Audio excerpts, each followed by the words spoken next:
자, 분계 실습을 보도록 할게요. 전출 세대의 중간 관리비 등 그랬죠? 네, 중간 관리비 등 55만 원이 한국은행에 예입됐대요. 그럼 차변에 한국은행 자산 증가시켰어요. 55만 원. 중간 관리비 등이니까 이것저것 포함되어 있다는 거예요. 이 가운데 관리비, 이 체납 관리비 37만 원은 계정 과목 미수 관리비로 되어 있겠죠. 미수 관리비 37만 원하고 연체료 15,000원이 포함되어 있대요. 그래서 관리비 받은 미수 관리비 37만 원 받았으니까 없앴어요. 자산 없앴고, 그 다음 수익 발생했죠. 연체료, 연체 수익 15,000원 잡았습니다. 그럼 나머지 16만 5천원이 중간관리비란 얘기예요. 중간에 이달 거. 그래서 중간관리비 예수금을 썼습니다. 이렇게. 이 중간관리비 예수금을 이렇게 쓰는 단지는 이렇게 쓰죠. 이렇게 16만 5천원. 이게 중간관리비 예수금을 운영하는 단지예요. 중간관리비 예수금을 운영하는 단지. 이 운영하는 단지는 이렇게 중간관리비 예수금을 받아뒀다가 일단 미리 받은 거예요. 그죠? 그 다음 나중에 관리비가 고지가 되면 이거보다 더 나오겠죠. 왜 얘는 중간에 이사 간 거고 전입자가 새로 이사 오면 나머지 그달 거를 쓸 거 아니에요. 그럼 관리비가 이거보다 더 많을 거라고. 그럼 관리비 고지가 하고 이거는 전출자한테 받은 거고 나머지는 전입자한테 받으면 돼요. 이렇게 중간관리비 예수금을 운영하는 단지 이렇게 하시면 돼요. 그래서 그 얘가 우리 교재에 잠깐 전에 45페이지 가보세요. 45페이지 잠깐 가볼게요. 우리 45페이지에 가시면 이게 중간관리비 예수금을 운영하는 단지예요. 전출세대로부터 중간관리 15만원을 수납하고 한국은행이 예입돼서 한국은행 15만원 받아놨고요. 중간관리비 예수금 유동부채로 이렇게 뒀잖아요. 그러다가 그 다음 페이지 가보세요. 이제 관리비가 고지가 되는 거라고. 그래서 관리비 고지가 됐더니 딱 확정된 게 16만 원이 고지가 됐잖아요. 그죠? 그래서 관리비 부과해서 고지한 게 16만 원이니까 이제 돈 받을 때 전입자로부터 받을 때 전입자한테는 얼마만 더 받으면 돼요? 만 원만 더 받으면 되죠. 한국은행에 만 원만 들어온 거고, 그죠? 그 다음 이 15만 원 중간관리비 예수금은 누구? 전출자한테 미리 받아놓은 거잖아요. 요 전입자한테 만 원 받아갖고 이 확정된 데서 차액만 받으시면 된다고. 이게 중간관리비 예수금을 운영하는 단지는 이렇게 할 거예요. 되셨죠? 그런데 우리 교재가 조금 보시면 2번 보시면요. 예, 중간관리비를 운영하지 않는 단지는 이 중간관리비 예수금을 쓰지 않아요. 사실. 그래서 볼게요. 101동 102호의 전출함에 따라 당원 중간관리비 33만 9천원을 산출해서 통보했으며 해당 금액이 한국은행에 예입됐대요. 그러면 한국은행에 33만 9천원 받았고요. 이게 중간관리비 예수금을 운영하면 중간관리비 예수금을 쓰는 거고 운영하지 않으면 뭘 쓴다고요? 가수금을 쓰는 게 일반적으로 맞아요. 가수금. 됐죠? 가수금. 그런데 여기 3번 이어갑니다. 2번이 이제 이렇게 이어져요. 3번으로 이어지는데 위 단지가 이게 운영하지 않는 단지라는 걸 알 수 있어요. 이길 다음날 동중간관리비 예수금을 한국은행에서 인출해서 어떻게 했대요? 해당 세대, 즉 전입세대에 입금 처리했대요. 돈을 바로 돌려줬대요. 2개월 부과되는 관리비에 합산해갖고 나중에 내도록 통지했대요. 그래서 중간관리비 예수금이 이렇게 바로 없어졌잖아요. 원래 운영하는 단지는 미리 받은 거예요. 그리고 차액만 나머지만 받으시면 된다고. 그래서 운영하지 않는 단지는 이걸 쓰지 않아요. 보통. 그러니까 뭘 쓴다고요? 가수금을 쓰는 게 일반적이에요. 여기가. 아셨죠? 그래서 이 중간관리비 예수금을 쓴 게 지금 여기서는 그닥 좋지는 않아요. 그래서 우리 시험에 나오면 가수금, 물론 시험에는 써줄 거예요. 이게. 우리는 중간관리비 예수금을 운영하지 않는 단지다. 이렇게 쓰면 가수금을 쓰라고 나온 거예요. 아셨죠? 그래서 요거는 중간관리비 예수금을 지워버리시고요. 가수금으로 고쳐놓으시는 게 좋습니다. 물론 가수금에 대한 예를 더 확실하게 하기 위해서 시험에 나올 거면 이 4번처럼 내겠다 이런 얘기예요. 그래서 요 2, 3번은 차라리 안 보시는 것, 그죠? 아예 지워버리셔도 상관없습니다. 그래서 4번을 보시면 4번 전출세대 중간관리비 등 33만 400원이 계상되어 전출자로부터 부득이하게 현금으로 수령해갖고 금고에 보관하고 있대요. 받기 싫은데 억지로 주고 간 거예요. 그래서 얘는 어떻게 했어요? 이 길 오전 전입자 만나면 바로 전달하기로 했대요. 전달할 거래요. 그래서 이 단지는 당사자가 인수인계하고 있어서 중간관리비 예수금을 운영하고 있지 않다. 그래서 뭘 쓰라는 얘기예요? 가수금을 쓰라는 얘기. 이렇게 차변에 현금으로 들어온 돈은 가수금 이렇게 쓰고요. 그죠? 임시로 돈 들어왔는데 뭔지 모르면 이렇게 잡아놨다가 다음 페이지 가볼게요. 다음 페이지는 없네. 보시면 그래서 가수금으로 줬다가 그 다음날 전입자 만나면 가수금 없애고 현금 도로 줄 거예요. 아셨죠? 네. 그래서 요게 운영하지 않는 단지는 중간관리비 예수금을 쓰지 않아요. 운영하는 단지는 아까 45페이지에서 다뤘고요. 뒤쪽에도 한 번 더 나올 겁니다. 다음 페이지에 가수금 가볼게요. 가수금, 유동부채, 가지급금에 반대되는 거죠. 우리는 그죠? 돈을 지출했는데 확정되지 않으면 임시계정으로 차변에 가지급금을 씁니다. 그쵸? 그래서 우리 계속 가지급금 나온 게 직원들한테 뭐 조명등 사오라고 준 돈인가?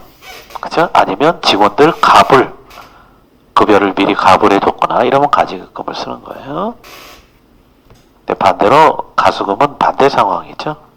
돈이 들어왔는데 확정되지 않을 거예요. 돈이 들어왔는데 확정되지 않은 것, 즉 계정 과목이나 금액을 정할 수 없어서 대변에 가수금 이렇게 유동부채로 두는 겁니다.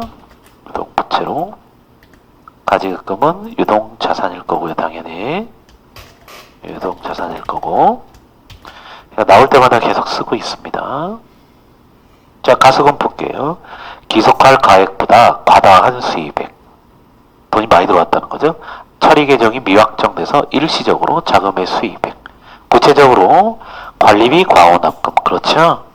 관리비가 들어왔는데 102동 201호에서 돈이 들어왔는데 원래 20만원만 들어와도 되는데 25만원이 들어온 거예요. 이거는 과납 많이 냈거나 오납 잘못 냈거나 그럴 거죠. 관리비 과원납금. 그 다음 원인 불명의 예입액. 어느 날 한국은행에 돈이 들어왔는데 뭔지 모르는 거예요. 어떤 돈이. 항상 돈이 들어오면 확정되면 수익이죠. 돈이 들어왔으면 나한테 좋은 건데 확정되기 전까지는 기분이 뜰뜨름한 거예요. 항상 부채로 드셔야 돼요. 기타 용도가 미확정된 수입액. 돈이 들어왔는데 뭔지 확정되지 않아서 일단 대변에 가수금 부채로 두는 거예요. 이게 수익이면 수익으로 바뀔 거예요. 대변에 부채가 없어지면서 수익이었구나. 이렇게 바뀔 겁니다. 그래서 본 계정은 임시로 처리되고 차후 확인이 되면 본 계정으로 처리됩니다. 그래서 수익에 돈이 들어온 거다. 그럼 수익으로 바뀌어요. 대변이. 가수금 없어지면서.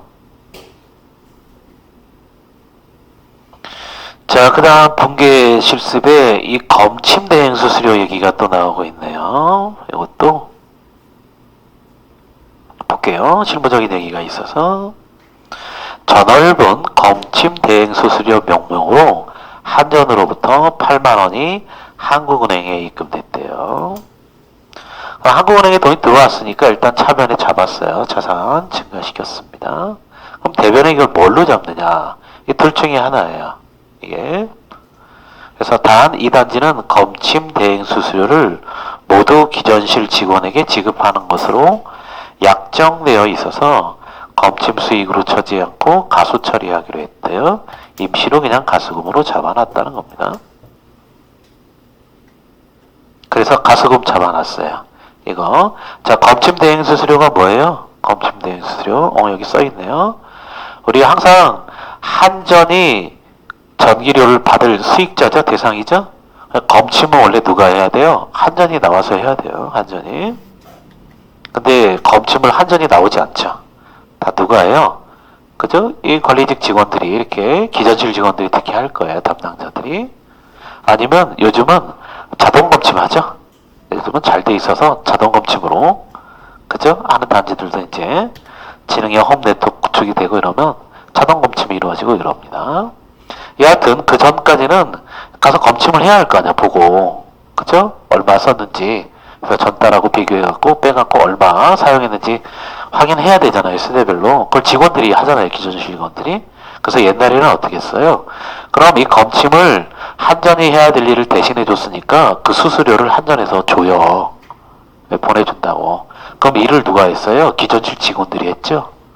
그러니까 예전에는 이거 한전 대신에 네가 했으니까 일은 네가 했으니까 이거 줄게 이렇게 한다고. 예전에 줬다고요. 그래서 세대별 전력량계 검침을 단지에서 대행하는 대가로 지급되는 게 검침 대행 수수료고요. 그래서 예전에는 검침 담당 기존실 직원에게 이렇게 줬다고. 물론 공짜로 생기는 돈이니까 그죠? 기존실 직원 거의 주고 나머지 조금씩 이렇게 관리직 직원들 있죠? 회계 담당 직원에도 얼마 주고 이렇게 했다고 예전에 이렇게 줬어요. 근데 가만히 보니까 입주자 대표회에서 그게 보세요. 검침 대행 수수료. 이게 검침을 대행해서 주는 거긴 하지만 기존실 직원은 어차피 내가 급여 주면서 네가 검침하는 것도 네 일인데 응? 그죠? 관리소에서 하는 일인데 입주자 대표회에서 그거 네 거야 이렇게 얘기할 리가 없다고요. 그래서 입주자 대표회의가 기속 다툼이 있는 부분이래죠. 그래서 요즘은 단지에서 다 어떻게 처리해요? 이거 검침 대행 수수료 직원들한테 안 주고요. 어떻게 해요? 관리소의 수익으로 잡습니다. 그때 검침 수익으로 처리하는 거예요. 그쵸? 그래서 둘 다 지금은 어떤 게 많다라고 얘기하기는 좀 힘드네요. 그래서 관리소에 그죠? 검침 수익으로 회계 처리하는 단지들도 있고요. 아니면 아직도 기존실 직원들이 날아가는 것도 있고 그래요. 되셨나요? 그래서 직원들에게 그냥 줄 거면 가수금 처리하는 거고요. 그 다음 관리소에 수익으로 잡을 거면 검침 수익으로 잡을 건데 이 검침 수익은 우리 2급에서 나오지 않고 1급에서만 나옵니다. 그래서 검침 수익이 없어요. 그래서 우리가 여기 써있죠. 관리소. 자, 요것도 보시면 그래서 요거 고치셔야겠네요. 교재 잘못된 거는 확실히 고쳐드릴게요. 네, 한전으로부터 매출 세금 계산서가 교부되며 그랬죠? 이거 잘못된 거예요. 세금 계산서는 우리가 발행하는 거예요. 한전으로부터 매출 세금 계산서가 교부되기는 되는데 이거는 그거 아니에요. 이 검침 대행 수수료에 대해서 그죠? 세금 계산서 한전으로 매출 세금 계산서가 매출 세금 계산서를 교부하며 이렇게 고칠게요. 이거 교재에 쓰신 분이 착각하신 거예요. 세금 계산서를 교부하며 그래서 부가가치세 예수금이 발생이 됩니다. 그러니까 지금 여기는 뭐로 한 거냐면 한전에서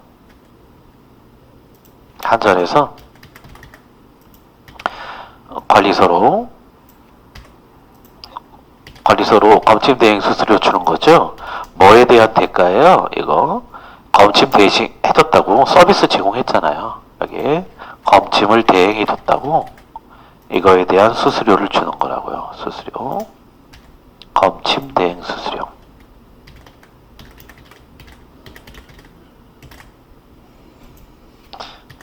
자, 이거 색깔은 좀 바꿔봐야겠네. 검침 대행 수수료를 이렇게 주는 거고요. 예? 됐죠? 이 검침 대행 수수료 받을 때 관리소에서 주의하셔야 돼요. 뭐 다 관리소 당연히 하겠지만 뭐 받으셔야 돼요. 거래징수 하셔서 부가가치세 받으셔야 됩니다. 거래징수 하셔야 돼요. 그래서 검침 대행 수수료가 50만 원이다. 그럼 얼마 받아야 돼요? 55만 원 받으셔야 됩니다. 그러고 나서 거래징수했다는 사실에 대해서 증빙으로 뭐를 해요? 세금 계산서를 이렇게 발행해 준다고. 세금 계산서 발행. 그러니까 여기서 검침 대행 수수료에 대한 세금 계산서는 누가 발행하는 거예요? 관리소에서 한전으로 발행하는 거예요. 한전으로 매출 세금 계산서를 교부하며 부가가치세 예수금이 발생해요. 그래서 1급에 가시면 나중에 요 검침 대행 수수료 들어오면 대변에 검침 수익 잡고요. 부가세 과세 대상이에요. 거래징수에서 부가세 예수금 대변에 나오고 합친 금액을 차변에 한국은행으로 돈을 받는다고. 이해되시나요? 그 다음 한전에서 교부되는 건요. 한전에 전기요금 고지서 나오죠. 전기요금 고지서 자체가 세금 계산서예요. 나중에 이 아파트에 사시는 분들은 전기요금 고지서를 볼 경우가 없을 거예요. 왜? 아파트는 관리소로 통합해서 나오니까. 근데 개인 주택에 사시는 분들은 전기요금 고지서 이렇게 보시면 거기에 써 있어요. 부가세법 시행령과 시행규칙에 의거해서 세금 계산서와 동일한 효력이 있다고. 그러니까 우리가 전기 서비스를 한전에서 제공했잖아요. 그리고 우리가 돈을 냈죠. 그럼 한전도 우리한테 거래징수해가요. 전기요금의 10%에. 그리고 세금 계산서를 발행하는데 그게 요금 고지서예요. 되셨나요? 그래서 요거는 정확히 이겁니다. 아셨죠? 요건데 혹시라도 요거 검침대 오다 같은 거는 고칠게요. 검침 대행엔 서비스에 대해서 수수료 받으시면 요거 1급 때문에 그냥 설명을 좀 드린 겁니다. 아셨죠? 네. 아예 뭐 보지 않으셔도 상관은 없을 것 같아요. 2급에서는. 여하튼 그래서 볼게요. 검침 대행 수수료를 받았다. 그럼 우리 2급에서는 기전실 직원이 주는 거다. 그러면 가수금으로 임시로 잡아놨다가 주죠. 직원한테 주면 가수금 없애시고요. 한국은행에서 돈으로 줘요. 그래서 이번 위에 검침 대행 수수료를 기전실 직원에게 검침 수당 명목으로 줬대요. 지금.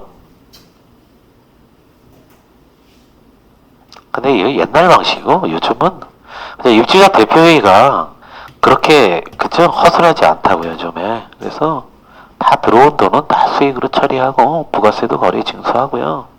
다 그런다고. 물론 부가세 과세 대상이니까 요즘은 세금과 관계된 것들은 그죠 다 철저하게 한다고요. 3번 갑니다. 101동 101호 관리비 5만원이 55,000원으로 차고해서 한국은행에 돈이 들어왔대요. 그럼 차변에 한국은행 자산 잡았어요. 증가시켰습니다. 돈 들어와서 55,000원 잡았는데 관리비가 원래 5만원이었죠? 그러니까 미수관리비 돈 받았으니까 자산 없어집니다. 5만원. 그리고 이 돈 더 받은 거 가수금으로 둬요.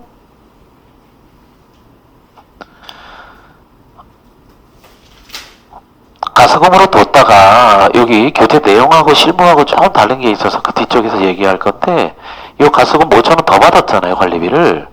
그러면 여기는 지금 위에 관리비 관합금을 한국은행에서 해서 바로 환급했다 이렇게 돼 있죠. 이렇게. 그 가수금 없애고 다음 페이지 가보시면 가수금 없애고 한국은행에서 그 세대에 도로 돌려줬어요. 왜 이렇게 많이 내셨어요? 이러고 돌려줬죠. 됐죠? 근데 우리 실무에서 이렇게 처리하지 않고요. 이렇게 처리하지 않고 여기 써있죠. 근데 관합된 관리비 정산은 이월 관리비에서 차감 고지하는 방식보다는 환급정산이 바람직하다라고 여기 쓰고 있잖아요. 그쵸? 그러니까 돈을 더 관리소에서는 돈을 더 받은 거를 그렇게 좋아하지 않는다고. 그러니까 바로 돌려주는 게 여기 정산 돌려주는 게 바람직하다 그랬는데 실무는 다 이렇게 이루어지고 있어요. 차감 고지합니다. 실무에서는. 그래서 실무에서는 고지서에 돈 더 받은 거 있죠? 이러면 고지서에 거기다 고지해요. 그리고 나머지만 더 내세요. 이렇게 고지서가 발부가 된다고. 이게 우리 실무에 쓰는 XPRP 프로그램에 요게 있어요. 가수금들 있죠? 더 받은 것들 그죠? 차감하고 나머지만 내세요 하고 거기다 안내사항도 쓸 수 있어요. 그 다음에 그렇게 바로 처리해서 고지서가 발부가 됩니다. XPRP가. 여하튼 관리비를 더 받으면 가수금으로 듭니다. 대변에. 자, 그 다음 볼게요. 5번. 아까 했던 거죠, 이거. 전출 세대 중간관리비 등이니까 포함되어 있다는 겁니다. 45만원이 한국은행에 예입됐대요. 예, 돈 들어왔어요. 차변에 자산 증가시킵니다. 한국은행에 45만원 자산 증가시켰고 대변 거, 근데 이 가운데 체납관리비 27만원 아까 했던 거하고 똑같습니다. 항상 관리비, 미수관리비로 돼 있는 거예요. 관리비 고지서 되면 돈을 아직 못 받았으니까 미수관리비 자산으로 돼 있는 게 받으면 없어집니다. 대변으로 자산. 받을 권리가 없어졌기 때문에 27만원 없애시고, 그 다음 연체료 15,000원 받은 건 수익 발생했죠? 연체 수익 15,000원이에요. 그럼 나머지가 중간관리비 예수금 16만 5천원이고 됐죠? 그래서 요거 중간관리비 예수금을 여기다 써놔야겠네요. 예수금을 운영하는 단지, 진짜 운영하는 단지 실제 모습이네요. 이렇게 16만 5천원은 전출세대에 미리 받았죠. 이사갈 때 받았고, 그 다음 볼게요. 위 해당 세대 관리비가 17만원이 확정 고지됐대요. 이 고지서는 누구한테 발부하겠어요? 당연히 전입세대에게 발부하겠죠. 저출자는 이사 갔잖아요. 전입세대에 발부.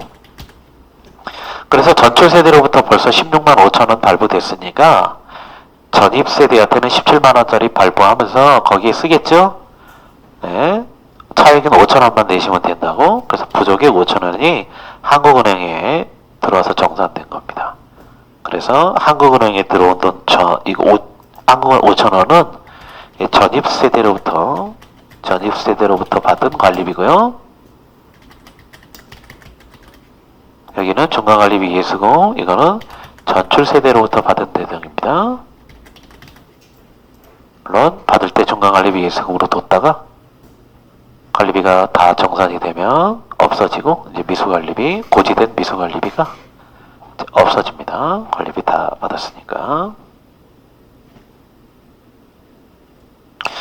자, 연차수당 충당금 다루겠습니다. 앞쪽에서 다 다룰 내용은 했고요. 다 했는데 이제 근로기준법 관련해서 연차휴가 어떻게 늘어나는지 그 뒷장에서 다룰 거고요. 그래도 자, 연차수당 충당금 개정 과목, 급여 규정 등 관계 규정에 의거해서 관리소 직원에게 지급할 연차수당에 대한 월별 계산 금액의 누적 합계. 그래서 차변은 제수당으로 비용 처리하고요.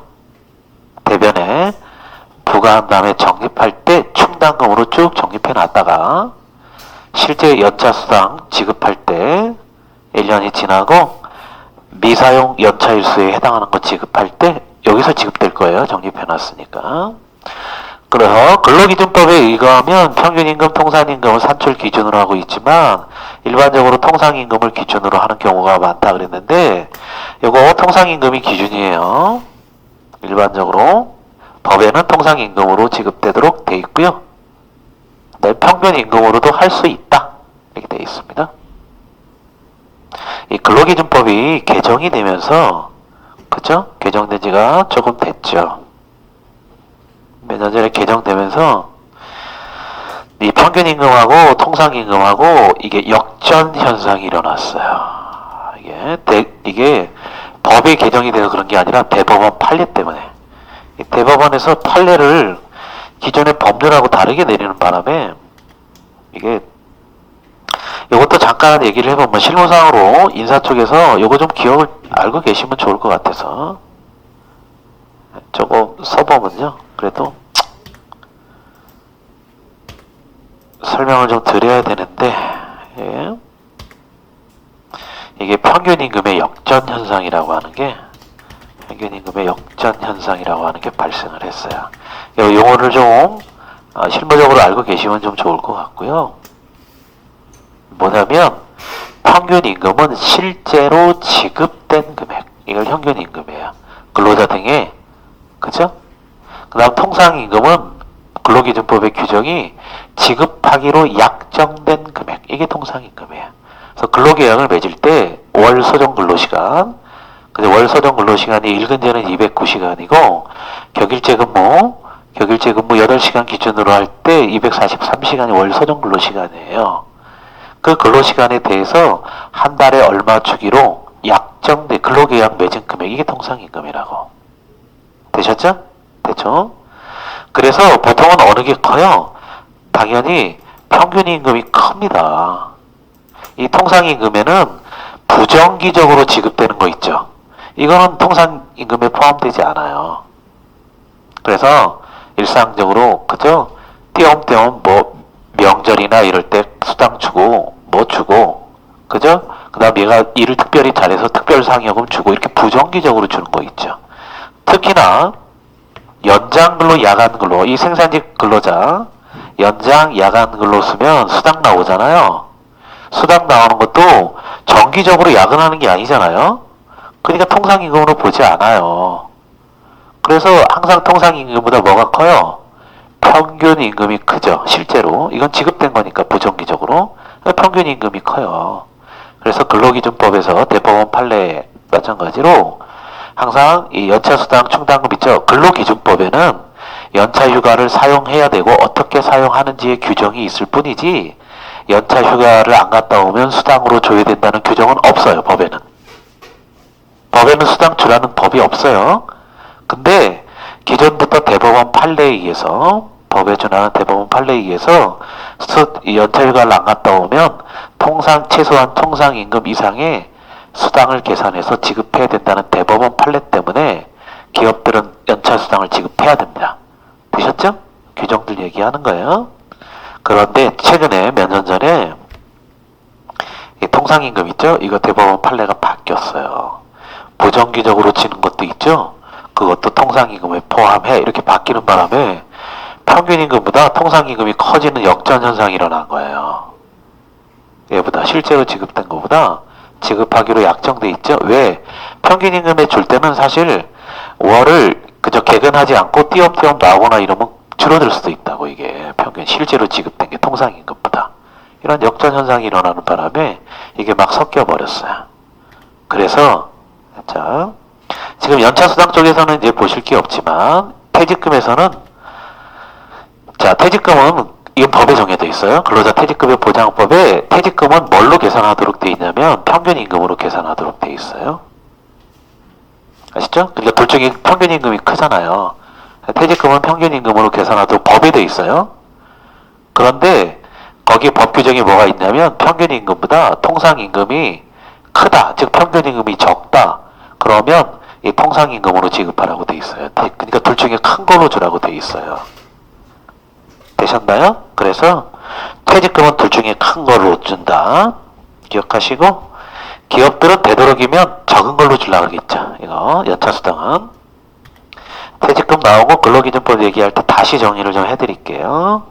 실무적인 얘기고 시험에서는 크게 여하튼 통상임금으로 연차수당 계산할 겁니다. 자, 이 연차수당 개정 과목은 제수당을 쓰죠. 우리가 제수당 차변에 쓰고 대변에 연차수당 충당금을 쓸 거예요. 비용 처리할 때는 항상 이거 계산하실 때 도서지역을 제외한 수도권 도시지역 계속 나오죠. 위탁관리 방식 전용면적 135초과 급여를 인건비를 준다면 연차수당도 이 제수당 인건비이기 때문에 인건비 부가가치세 꼭 계산하셔야 되고요. 그 다음 요거 연차수당금 설정 기준 아까 얘기했습니다. 다시 적어보죠. 기본급 더하기 제수당 얘를 나누기 24 하시면 된다 그랬죠? 연차수당 시험에 나올 확률 100%라고 보셔야 돼요. 연차수당 실기에서 필기도 나올 수 있고 됐죠?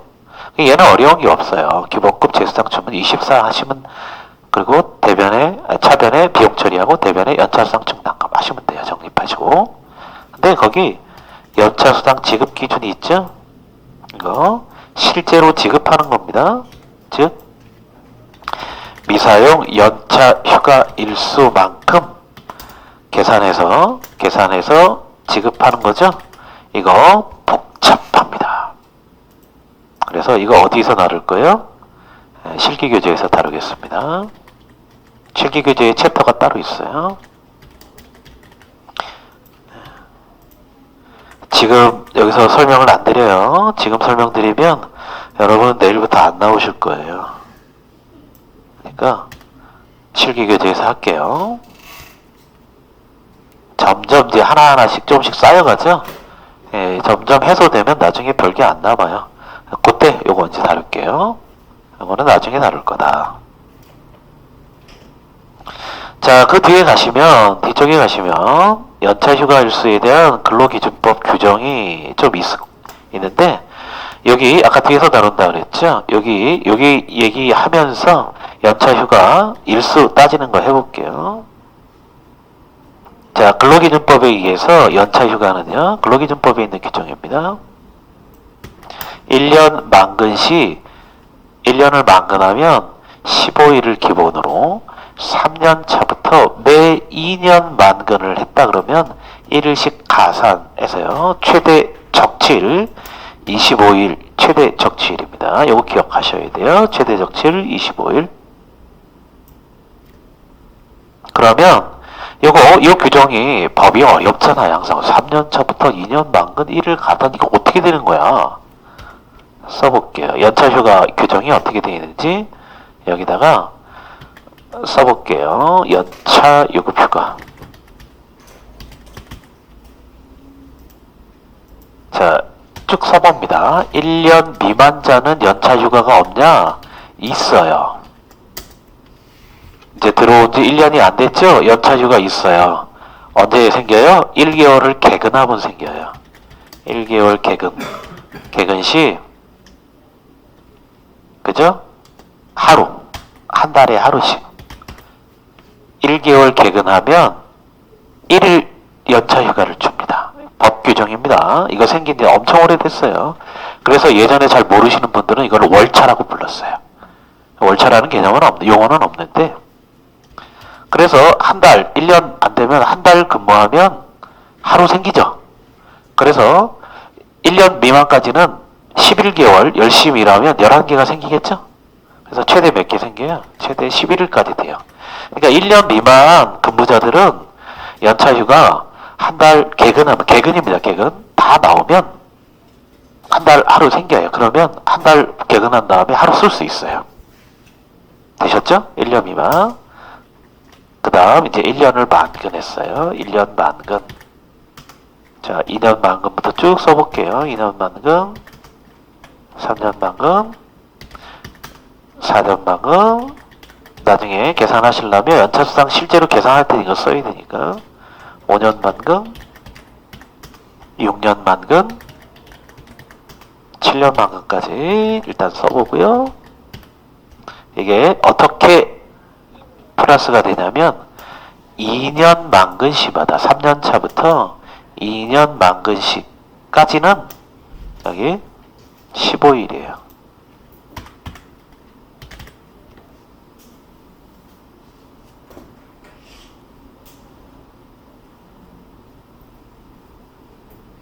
됐죠? 2년. 그 다음 요거 16일. 두 개. 2년 단위로 하루씩 늘어나는 거야. 네? 17일.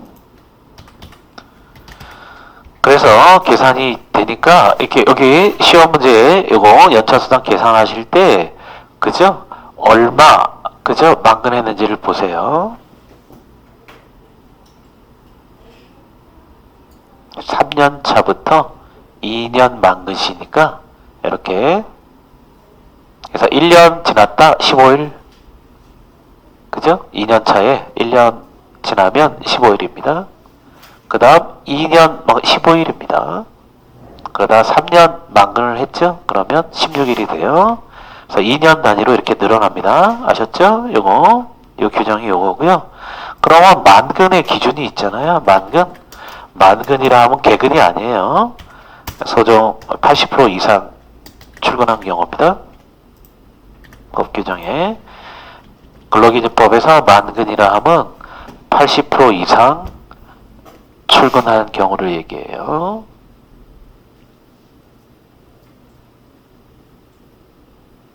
요거 기억해 두시고. 그래서 우리 연차수당 계산하실 때 나중에 5년 만근했다. 그럼 며칠이에요? 17일. 여기 딱 나오잖아요. 그죠? 이렇게 두 개씩 쪼개가고. 8년 만근했다. 그러면 여기 18일이겠죠. 7년 만근, 8년 만근이 18일이니까 이렇게 계산을 하시고요. 그 다음 볼게요. 근로기준법이 개정이 되면서 난리가 한번 난 적이 있어요. 여기 2018년도에 요거 여기 2018년 5월 29일부터 근로기준법 60조 제3항이 삭제가 됐는데 18년도 5월 29일 날 일어난 일이에요. 그때 시행됐어요. 시행됨에 따라 1년차 만급 근로자에 대해서 연차 휴가일수가 총 26일로 변경된다. 이런 얘기 있죠. 1년이 안 되면 요 11일이잖아요. 11일. 그 다음 1년 만근하면 15일 생기죠. 1년 만근하는 순간 휴가를 한 번도 안 갔다 왔어요. 1년차에. 그럼 11일에다가 15일 더하면 며칠이 돼요? 26일이 됐죠. 이런 말도 안 되는 상황이 생겨났어요. 26일. 그죠? 그래서 이때 엄청 인사 담당자들이 엄청 힘들어했어요. 2017년 5월 30일 이후에 입사된 자는 이 규정을 적용하는데, 그죠? 해서 그럼 이때 2017년 이후에 입사한 자들은 휴가일수가 26일이 돼버렸다고. 그죠? 아니 최대 적체도 25일밖에 안 되는데 그냥 1년 지났다고 26일이 돼버린 거예요. 이 규정을 삭제해서. 60조 3항이 어떤 규정이냐면요. 이게 합리적인 규정인데 근로기준법 개정하면서 왜 삭제했는지는 저는 잘 모르겠어요. 그래서 삭제를 해버렸어요. 뭐냐면 원래 이 최대 적치일 있죠. 11일. 요거 1년차에 생기는 월 개근하면 하루씩 생기는 거. 요 있죠. 요때 휴가 쓴 거 있죠. 휴가 쓴 거는 1년 만근하면 15일 생기잖아요. 거기서 빼는 규정이었어요. 그래서 내가 한 달 근무해서 좀 쉬어야 돼. 그래서 1년 만근이 되진 않았지만 1년이 지나진 않았지만 한 3일 갔다 왔어. 그러면 1년 만근하면 15일 생기잖아요. 거기서 3일을 빼서 12일만 갈 수 있었다고. 그게 60조 3항이에요. 그 규정을 지워버리니까 어떻게 돼버린 거예요? 26일이 돼버린 거예요. 얘들이. 근데 이거 삭제해버리겠습니다. 지워버리세요. 난리 난 거 해결을 했죠? 이거 규정 이제 26일 되는 경우 없어요. 이렇게 지워버리세요. 26일 되는 경우 없으니까 지워버리세요. 이거 규정 이제 요거 휴가 사용 촉진 규정하고요. 요 사용 기간이 정해져 있기 때문에 그죠?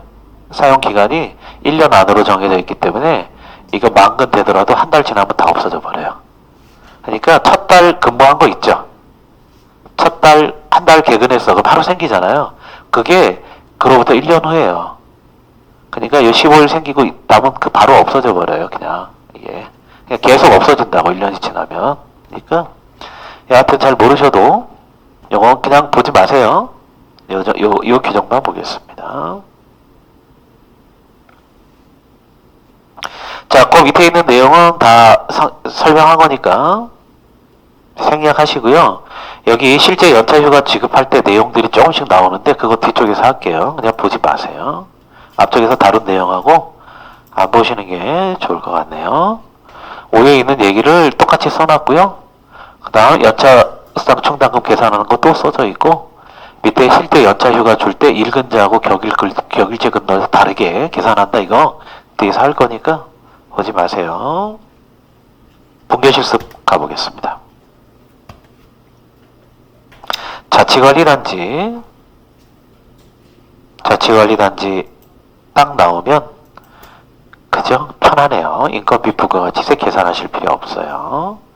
월 마감시 항상 연차수당 계산할 거네요. 전 직원의 평균 임금이 720만 원이래요. 경비원이 400이고 미화원이 150이래요. 그럼 여기다 일반 관리비를 쓰는 관리 직원은 얼마죠? 720에서 400만 원 빼시고 150만 원 빼시면 170만 원이 관리 직원의 급여입니다. 720에서 경비, 미화 빼고 나머지가 관리직 직원이잖아요. 170만 원입니다. 그래서 토탈 720 중에 요거 경비원, 미화원 빼서 관리직 170 계산한 겁니다. 연차수당 계산한대요. 자, 써봅니다. 지금 요 개정 과목 순서대로 쓸게요. 재수당을 쓰는 거는 관리직 직원이고요. 관리직원.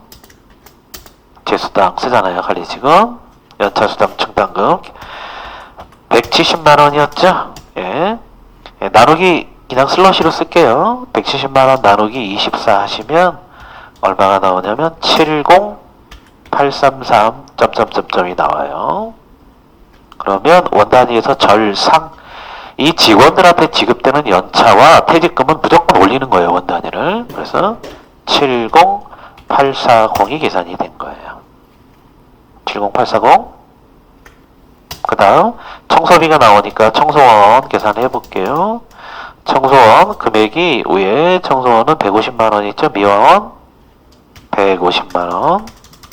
연차수당 충당금 나누기 24로 계산하셔야 되고, 예, 계산하시면 얘는 62,500원으로 딱 떨어집니다. 그 다음 경비원 계산해 볼게요. 연차수당 경비원이 아까 금액이 400만원이었죠. 400. 경비원이 400입니다. 그래서 400만원에 대해서 24로 나눠볼게요. 400만원. 연차수당 충당금 항상 나누기 24 하시면 됩니다. 나누기 24 하시면 166,666.66666 나와요. 역시 원단위 절상 올리셔야 됩니다. 그래서 166670. 항상 퇴직금이나 연차수당을 계산할 때는 이 원단위를 절상입니다. 무조건 올리시는 거예요. 절상 무조건 올림. 원단위에서 올림으로 계산기를 두들기셔야 돼요. 그래서 70840 166670. 여기에 계산이 돼서 차변의 비용 처리한 거예요. 관리직 직원은 연차수당, 재수당 처리하죠? 청소원은 청소비, 경비원은 경비비. 대변에 연차수당 충당금으로 적립했습니다. 그러면 차변의 비용 처리하고 항상 연차수당 충당금으로 적립합니다.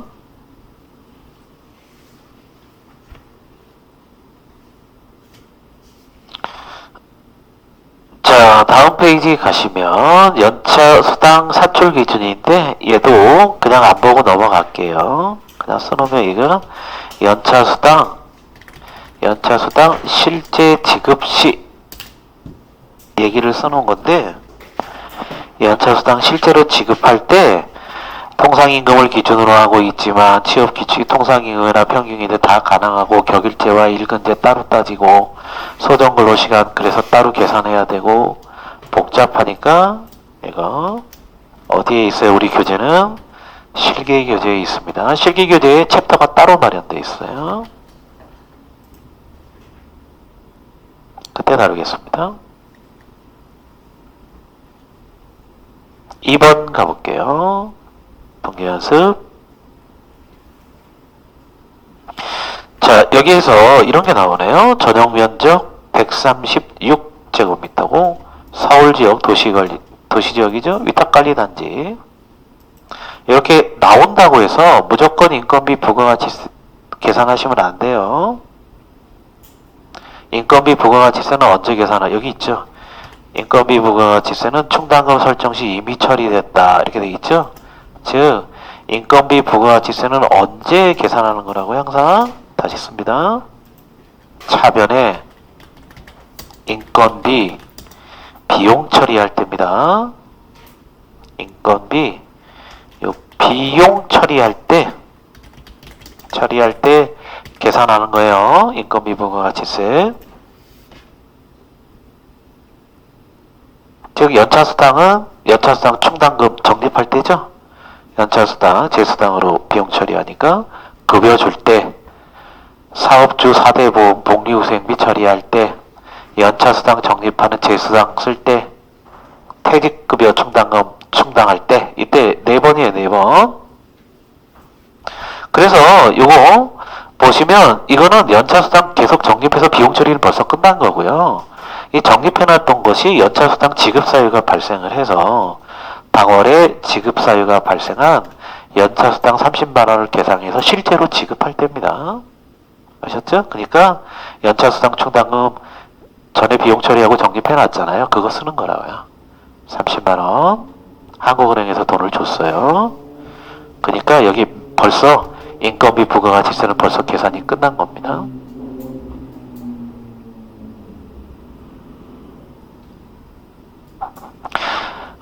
자, 3번은 3번 볼게요. 3번이 4번으로 이어지는 것 같아서 볼게요. 연결산시, 연말이 되면 이제 관리소는 월말 매월 결산했다가 연단위부로 정산할 필요가 있어요. 그죠? 연차수당 충당금도 그렇고 퇴직급여 충당금도 그렇고.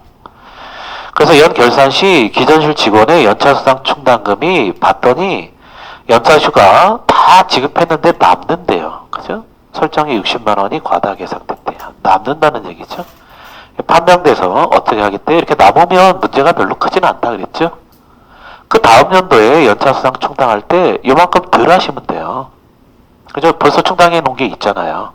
그러니까 60만 원 남으니까 차기에 1년 동안 12개월로 나눠갖고 봉충당금 설정 시에 차감하기로 의결했대요. 12개월 동안 나눠갖고 관리비를 좀 덜 부과하겠대요.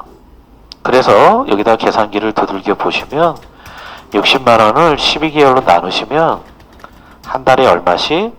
5만 원씩. 그래서 다음 연도에 이제 연차수당 충당할 때 5만 원씩 연차수당을 그저 부과하시면 돼요. 그러면 관리비가 이제 5만 원씩 덜 부과가 될 거예요. 그래서 그 얘기가 이제 4번에 있는 거예요. 다음 달 새로 이제 됐는데 당월분 연차수당이 50만 원으로 산출됐대요. 계산해 보니까. 근데 위에 50만 원 설정했는데 60만 원 많아갖고 한 달에 5만 원씩 관리비 부과 안 하기로 했죠? 그러니까 얼마만 부과하겠다는 거예요? 45만 원만 부과하겠다는 겁니다. 그래서 전기에 과다 설정된 금액 중 일부를 차감하고 5만 원, 매달 5만 원씩 차감할 겁니다. 계상했대요. 자, 차변에 관리직 직원이네요. 경비와 청소는 용역에 의한되죠? 그럼 나머지 직원은 다 관리직 직원이에요. 청소와 경비는 용역에 의하니까. 그래서 재수당 쓴 거예요. 연차수당, 재수당, 차변에 비용 처리하고요. 대변에 충당금으로 적립했습니다. 연차수당 충당금으로. 항상 비용 처리 미리 하고 관리비 부과되는 겁니다. 돈이 들어오면 적립하는 거예요. 되셨죠? 근데 여기 이제 이게 있네요. 이렇게 비용 처리했잖아요. 이렇게 인건비, 연차수당 인건비잖아요. 이렇게 비용 처리하고 나면 이걸 꼭 보셔야 돼요. 서울지역 위탁관리. 모두 136제곱이래요. 전용 면적이. 그럼 10%. 그래서 45만원에 10% 인건비 부가가치세. 항상 위탁관리 본사에 보내기 전까지는 대변에 미지급 비용으로 둡니다. 인건비 부가가치세는 미지급 비용. 나중에 위탁관리 회사로 보내야 돼요. 이거 그쪽에서 이거 신고 납부할 겁니다.